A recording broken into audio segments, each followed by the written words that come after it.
Sharma, your science teacher, and today we are going to read your chapter number 6, which is tissue. So, in previous videos, we have learned about what is cell and what is its type, what is its structure, and much more about it. Okay, so in this chapter, we are going to read about tissue, what is tissue, types of tissue, and so on.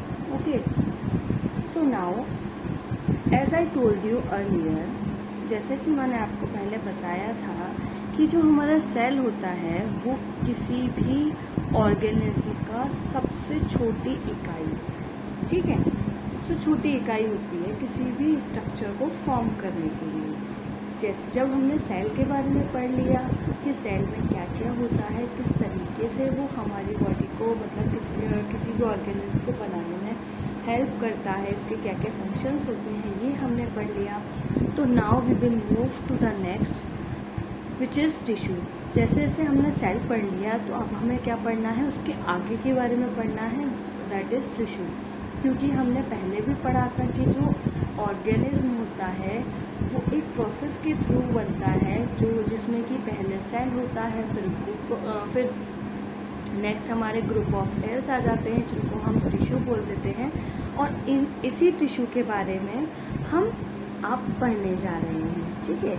जैसे कि मैंने आपको बताया कि tissue क्या है। Tissue is a group of sales having similar origin, structure and function. Tissue क्या होगा? टिश्यू होता है सेल के कई सारे सेल को मिला करके जो समूह बनता है, ग्रुप बनता है, उसको हमने क्या बोल दिया, टिश्यू। तो जो टिश्यू होगा उसके जो सेल्स होंगे वो सिमिलर होंगे दिखने में, ठीक है, साइज में, स्ट्रक्चर में और उनके काम करने में। जैसे कि अगर हमें अपना हैंड बनाना है तो जो हमारे हाथ के जो सेल्स होंगे वो आप इमेजिन करिए राउंड है, ठीक है, सेल। तो जो उसकी जो टिश्यू बनेगा वो भी उन्हीं राउंड सेल से बनेगा जिनका कि देखने में स्ट्रक्चर और उसका फंक्शन बिल्कुल एज इट इज उसी सेल जैसा हो। Okay, now study of tissue is called histology. हम जब टिश्यू के बारे में पढ़ते हैं तो हम उसको क्या बोल देते हैं, टर्म दे देते हैं हिस्टोलॉजी, कि भाई जब अगर हम टिश्यू के बारे में पढ़ते हैं तो हम उसको हिस्टोलॉजी बोल देते हैं। अब टिश्यू पढ़ लिया, टिश्यू क्या होता है। टिश्यू भी अब दो टाइप्स में डिवाइड हो जाता है, first is plant, second is animal. Okay, we are going to read about plant tissue. हम अब पढ़ने जा रहे हैं प्लांट टिश्यू के बारे में। ओके, प्लांट टिश्यू को भी हम फर्दर दो कैटेगरीज में डिवाइड कर देते हैं, मेरिस्टेमेटिक और परमानेंट। ओके, जब हमने टिश्यू को दो पार्ट में डिवाइड कर दिया, प्लांट टिश्यू और एनिमल टिश्यू में, तो जो प्लांट टिश्यू होगा वो फर्दर क्लासिफाई है as shown here. Okay, plant tissue further categorise कर सकते हैं हम दो में, जो कि है मेरिस्टेमेटिक और परमानेंट। जिस फेज में टिश्यू में ग्रोथ होती रहती है, टिश्यू प्लांट कोई भी बढ़ता रहता है, वो कंडीशन कहला जाती है मेरिस्टेमेटिक। और जब प्लांट की ग्रोथ रुक जाती है, उस रुकी हुई ग्रोथ को हम एक टर्म दे देते हैं परमानेंट टिश्यू। ये दोनों में डिफरेंस है, मेरिस्टेमेटिक में और परमानेंट में। अब जो मेरिस्टेमेटिक है उसमें हमें ये पता चल गया इसमें ग्रोथ होती रहती है, तो उसी बेसिस पे इसको तीन कैटेगरीज में डिवाइड किया गया है, apical, lateral and intercalary. Okay, और परमानेंट टिश्यू को दो पार्ट्स में डिवाइड किया गया था, सिंपल और कॉम्प्लेक्स। लेटर सिंपल को भी हम 4 कैटेगरीज में कर देते हैं, parenchyma, collenchyma, sclerenchyma, protective. Complex further divided हो जाता है 2 कैटेगरीज में, phloem and xylem. Okay, so today we are going to read about these 3। Meristematic tissue के बारे में हम आज पढ़ेंगे। ओके, सो वी आर गोइंग टू स्टार्ट विद this.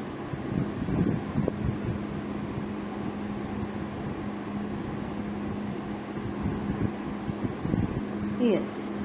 Meristematic tissue. This tissue have ability to divide themselves, thereby providing growth to plant. Meristematic tissue वही होता है जिसके अंदर एक क्षमता होती है अपने आप को आगे ग्रो करने के लिए, जैसे कि मैंने आपको अभी बताया था। अब जैसे कि हमने इसको 3 कैटेगरीज में डिवाइड किया गया था, एपिकल, लेटरल और इंटरकैलरी। वैसे ही हम इसकी फर्स्ट कैटेगरी थी जो कि एपिकल मेरिस्टेमेटिक, उसको पढ़ते हैं। Apical meristem present at the tip of the plant's stem and root. ये जो एपिकल मेरिस्टेमेटिक टिश्यू होते हैं वो उसके नेम से ही पता चल रहे हैं, यानी कि एपिकल यानी कि उसके टिप पे होंगे।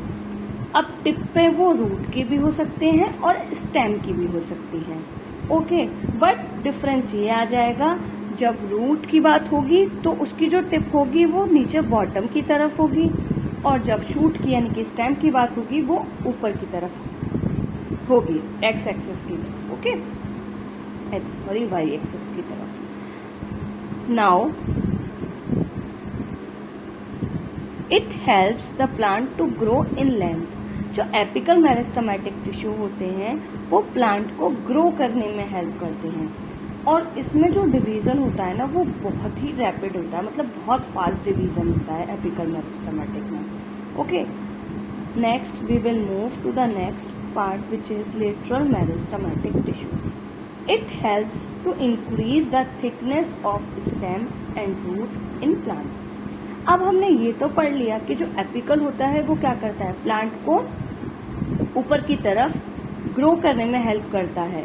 ठीक है, वैसे ही अगर हमारा कोई भी जैसे इंसान होता है, कोई भी ह्यूमन है, अगर वो केवल लंबा होता चला जाएगा और उसमें थोड़ा सा भी फैट नहीं आएगा, वो थोड़ा सा भी मोटा नहीं होगा, केवल पतला पतला सा होगा, तो वो कितना बुरा लगेगा। ठीक है, उसी कंडीशन में क्या होता है, हम उसी को एक एग्जांपल ले लेते हैं प्लांट के भी केस में।